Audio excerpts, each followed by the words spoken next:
DBC থেকে জল ছাড়ার পরে আমাদের রাজ্যের দক্ষিণবঙ্গের জেলাগুলোতে বন্যার পরিস্থিতি লক্ষ্য করা যাচ্ছে। বিশেষ করে হাওড়া, হুগলি, 2 মেদিনীপুর এবং 2 বর্ধমান ও বাঁকুড়া বিস্তীর্ণ এলাকায় মানুষ জলমগ্ন অবস্থায়। এই যে বিস্তীর্ণ এলাকার মানুষ আজকে জলমগ্ন অবস্থার মধ্যে পড়েছে, এই পরিস্থিতি কেন আমাদের রাজ্যকে ভোগ করতে হচ্ছে? এর কি কোনো পরিকল্পনা ছিল না? রাজ্যের সঙ্গে কি ঝাড়খণ্ডের যারা ওই দামোদর পরিকল্পনার মধ্যে আছেন, ডিবিসি থেকে যে জল ছাড়া হয়, সেই কমিটিতে কি আমাদের রাজ্যের লোক নেই? আসলে এই দুটো রাজ্যের লোক আছে। ঝাড়খণ্ড এবং পশ্চিমবঙ্গের ইঞ্জিনিয়াররা ওই কমিটিতে আছে।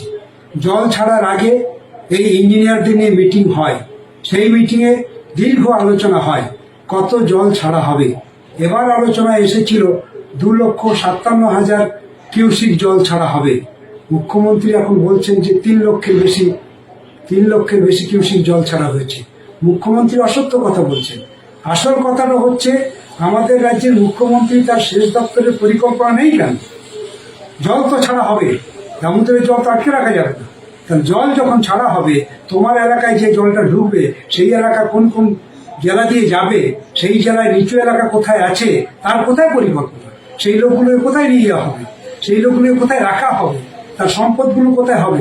তার কি পরিকল্পনা তোমার? তা পরিকল্পনা না করে আজকে অন্যের ঘাড়ে চাপিয়ে দিচ্ছ যে বাংলাকে পরিকল্পিত করে ডোবানো হচ্ছে। তোমার পরিকল্পনার অভাবের জন্য বাংলা ডুবছে। মুখ্যমন্ত্রীর মূর্খামির জন্য আজকে বাংলা ডুবছে। মুখ্যমন্ত্রীর সুনির্দিষ্ট পরিকল্পনা না থাকার জন্য আজকে বাংলা ডুবছে। আজকের বাংলার এই যে বেহাল অবস্থা, আজকের যে মানুষগুলো জলের মধ্যে তলিয়ে যাচ্ছে, আজকের যে আমাদের লক্ষ লক্ষ হেক্টর জমি, ধান আজকে জলের তলায় চলে যাচ্ছে, মানুষ, গবাদি পশু, এই সব যে জলের তলায় চলে যাচ্ছে, এই সব কিছুর জন্য আমাদের রাজ্যের মুখ্যমন্ত্রী দায়ী এবং তার সেচ দপ্তর দায়ী।